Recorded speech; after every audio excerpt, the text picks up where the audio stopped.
جناب محمد رسول اللہ صلی اللہ علیہ وسلم جب بیت المقدس کی طرف منہ کر کے نماز پڑھتے تھے تو آپ کی ہمیشہ یہ خواہش رہی، اللہ مجھے وہ قبلہ عطا فرما دے کہ جو میرے باپ دادا ابراہیم و اسماعیل کا قبلہ ہوا کرتا تھا۔ خانہ کعبہ جو ہمارا سارا کچھ ہے، اس دھرتی پر سب سے افضل مقام بیت اللہ ہے، اس کے تعمیر کرنے والی شخصیت ابراہیم علیہ السلام ہے۔ ہمارا تو وہاں پہ جانے کے لیے ہم تڑپتے ہیں، اس کے دیدار کے لیے تڑپتے ہیں، اور اس پر وہاں جا کر لذت محسوس کرتے ہیں، اپنے گناہوں کو جھاڑنے کے لیے وہاں حاضری دیتے ہیں۔ اور اس کو تعمیر کرنے والا کون ہے؟ ابراہیم علیہ السلام۔ اس کو آباد کرنے والا کون ہے؟ ابراہیم علیہ السلام۔ اللہ تعالیٰ سے دعائیں کرنے والا، اللہ اس عمل کو قبول فرما، ربنا تقبل منا انک انت السمیع العلیم۔ بے باقاعدہ یہ دعا ایک استعارہ بن گیا کہ کوئی بھی عمل بندہ کرے اس کے بعد اس عمل کی قبولیت کے لیے اللہ تعالیٰ کے ساتھ جا کے راز و نیاز کرے، اللہ اس عمل کو قبول فرما رہے۔ یہ دعا کس موقع پر تھی؟ ابراہیم علیہ السلام نے کعبۃ اللہ کو تعمیر کیا تھا، اسماعیل علیہ السلام نے مزدوری کی تھی۔ تو یہ ابراہیم و اسماعیل اور ان کا جو خاندان ہے یہ کائنات کا محسن ہے، کائنات کا محسن ترین خاندان ہے، اور ہمارا اس کی طرف ان کے ساتھ ایسا تعلق ہے، بلکہ ہر فرقہ، ہر آسمانی گروہ، جس طرح میں نے عرض کیا کہ ان کی کوشش ہوتی ہے کہ ابراہیم کی طرف نسبت کی جائے، کہ ابراہیم کے ساتھ نسبت جڑ گئی تو فضیلت خود بخود حاصل ہو جاتی ہے۔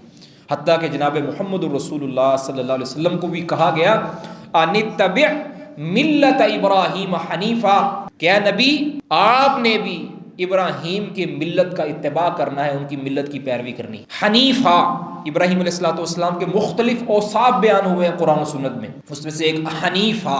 حنیف کس کو کہتے ہیں؟ حنیف کا مطلب ہے، لفظی معنی ہے ہا نون فا کا المیل، یعنی کسی جگہ سے سرک جانا، میلان اختیار کر لینا۔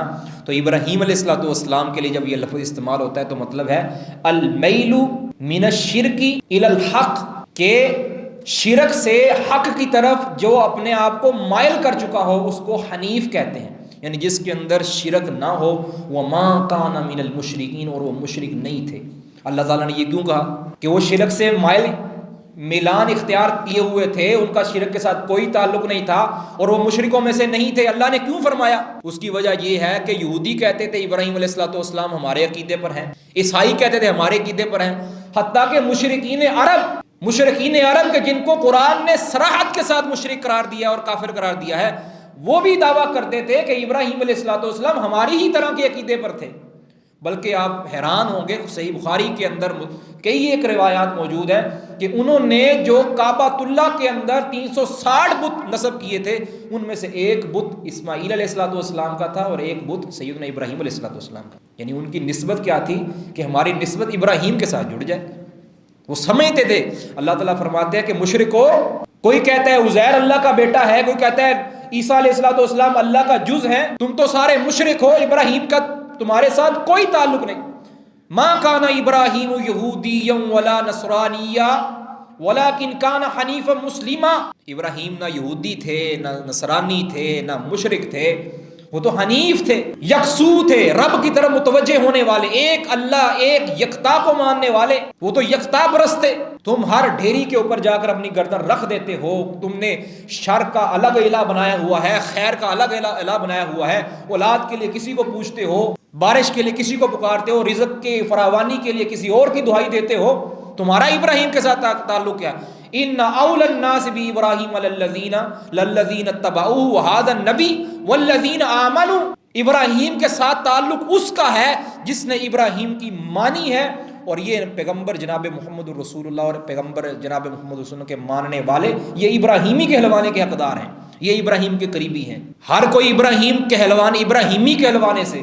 اور میں یہاں پہ یہ بات رکھنا چاہتا ہوں کہ جو آج ابراہیم علیہ السلام کا نام لے کر اپنی گردن کسی قبر پر رکھتا ہے، اپنا راز و نیاز کسی اور کے ساتھ کرتا ہے، اس کا بھی ابراہیم علیہ السلام کے ساتھ کوئی تعلق نہیں ہے۔ قرآن کے مضمون سے، قرآن کے مزاج سے یہی معلوم ہوتا ہے۔ ابراہیم کے ساتھ تعلق ہو اور بندہ قبر پر جا کر گردن رکھ دے، ابراہیم علیہ السلام کے ساتھ تعلق ہو اور بندہ کسی سے شفا مانگے اور اپنی شفا کو اور نظر سے بچنے کے لیے کالی ہنڈیاں کو اوپر لٹکائے، کالا دھاگا باندھے، کالی پٹیاں لٹکائے، اور یہ سمجھے کہ یہ پٹیاں، یہ ہانڈیاں، یہ جو دھاگے ہیں یہ مجھے شفا دے دیں گے یا مجھے بیماری سے بچا لیں گے، اس کا ابراہیم علیہ الصلوۃ والسلام کے ساتھ کوئی تعلق نہیں۔ وہ قربانی کرتا ہے ابراہیم علیہ الصلوۃ والسلام کی، اگر سنت کو زندہ کرتے ہوئے کرتا ہے، اگر عقیدہ یہ نہیں ہے تو اس قربانی کا کیا فائدہ؟